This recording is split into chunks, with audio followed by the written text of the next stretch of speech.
KPI itu menjadi mediator para pemangku kepentingan.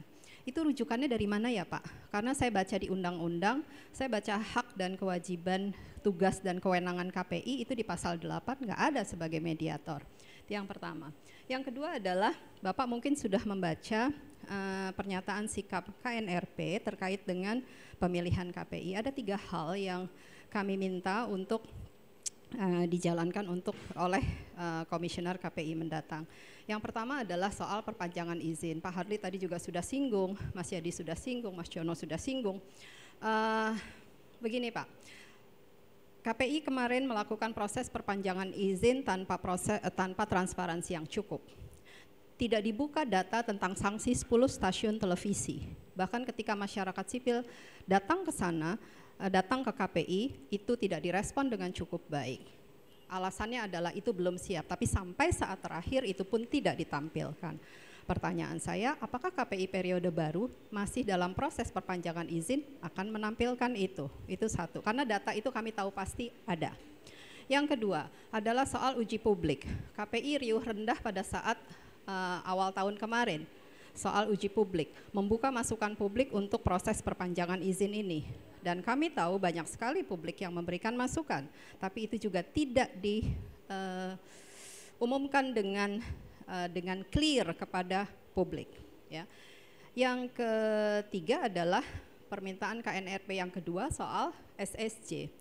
Kita juga tahu bahwa sistem stasiun jaringan ini tidak dijalankan dengan baik oleh lembaga penyiaran swasta.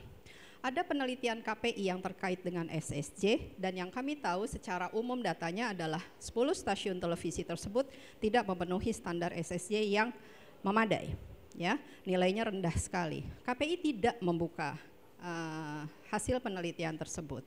Pertanyaannya, KPI periode mendatang apakah akan membuka ini dan apakah itu akan menjadi hal yang juga dipertimbangkan dalam proses perpanjangan izin, ya.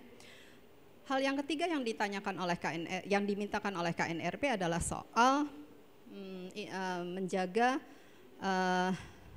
siaran dari intervensi politik para pemilik media penyiaran. Kita tahu bahwa ini sudah berjalan cukup lama dan KPI periode kemarin tidak cukup memberikan sanksi untuk pelanggaran dipakainya frekuensi publik oleh kepentingan politik pemilik. Yang masif sekali misalnya Mars Perindo.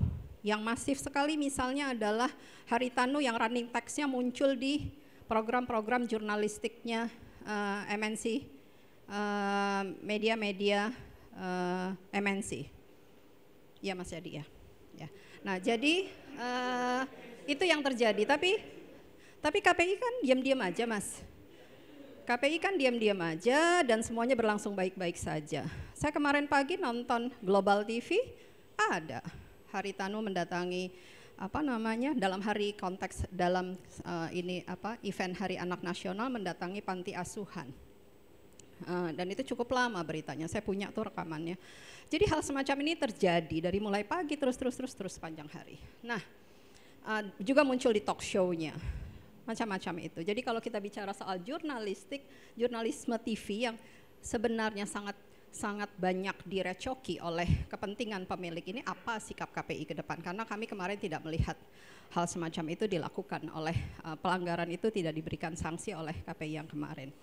Itu dua hal itu. Kepada Mas Yadi mengatakan bahwa untuk KPI yang sekarang yang penting adalah integritas dulu deh, belajarnya bisa nanti. Enggak Mas, nggak bisa gitu.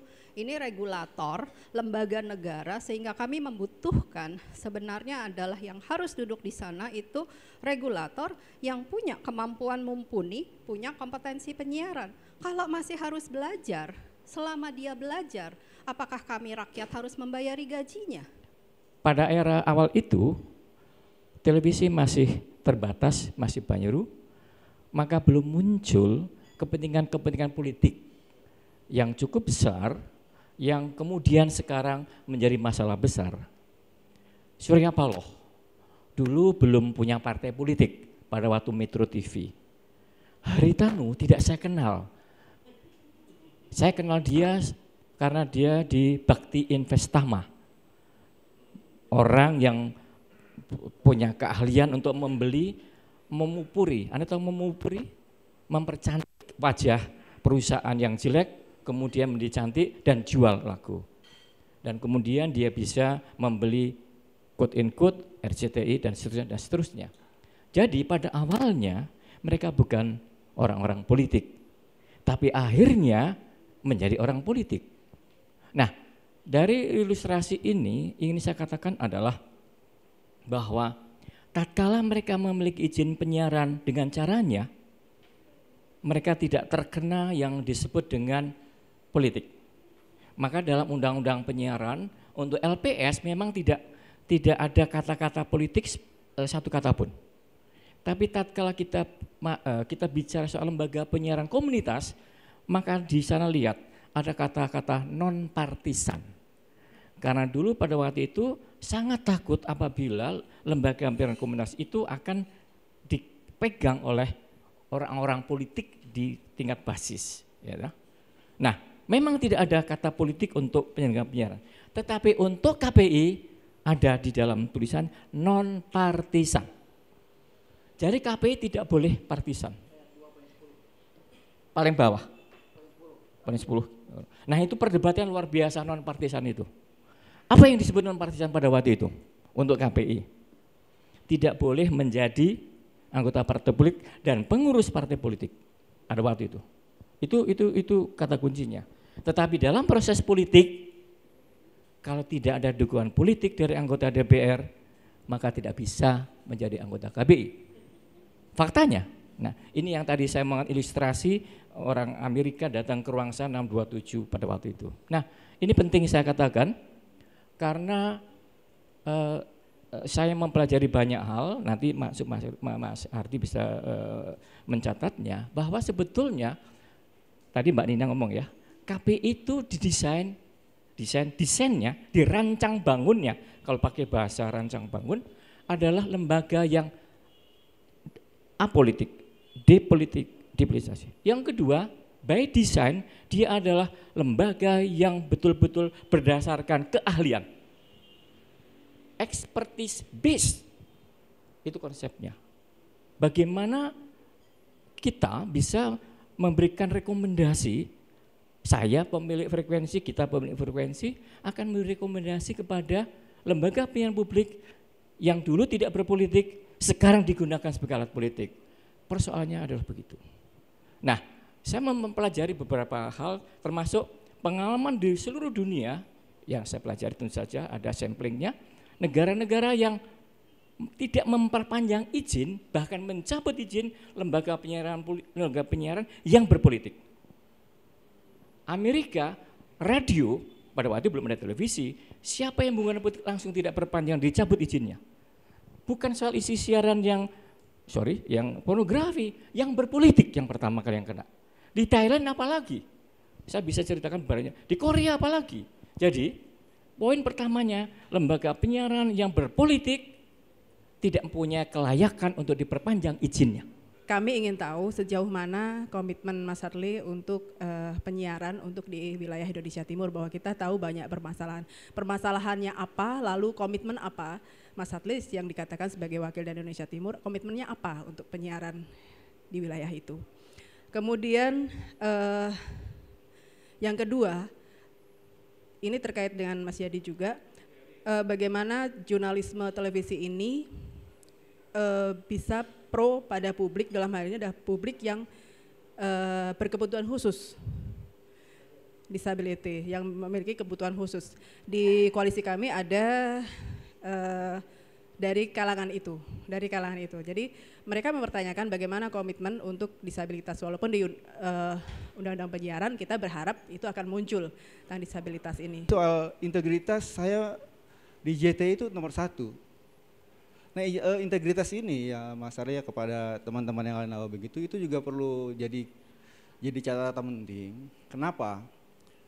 Karena beberapa komisioner sebelumnya begitu, kami punya catatan juga, catatan dalam tanda petik bahwa ada yang kami meragukan juga. Mereka lama di dunia televisi, lama berkecimpung di dalam dunia jurnalistik.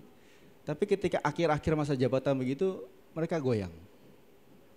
Ini soal masuk angin ini penting jadi catatan juga gitu loh. Jangan sampai komisioner yang sudah terpilih bekerja begitu ketika masa nanti proses mulai perpanjangan izin itu terserah masuk angin nih. Kemarin itu sampai pada tahap kita gini. Sebetulnya kami ingin kepada KPI itu juga harus melaporkan LKPHN-nya itu. Sampai dia ketika dia mau masa habisnya LKPHN juga dia harus ada juga. Supaya apa? Supaya pertanggungjawaban itu jelas. Sebelum pemilihan ini saya ketemu beberapa teman juga dan ada yang nelfon begitu. Cerita bahwa beberapa calon komisioner ini yang ketika di DPR begitu ketika lebaran, sehabis lebaran itu bertemu dengan beberapa orang perwakilan stasiun televisi. Tapi bukan di Jakarta pertemuannya. Mereka ditelepon langsung minta ketemu apa segala macam. Artinya lobby-lobby itu tetap berjalan sampai sekarang. Jadi jangan kacamata kuda aja saya akan integritas selanjutnya. Ini soal lobby-lobby politik, lobby-lobby konglomerat itu tetap berjalan. Artinya tadi soal integritas itu Mas bahwa Bung Harli tidak masuk angin di tengah jalan, itu godaannya sangat luar biasa.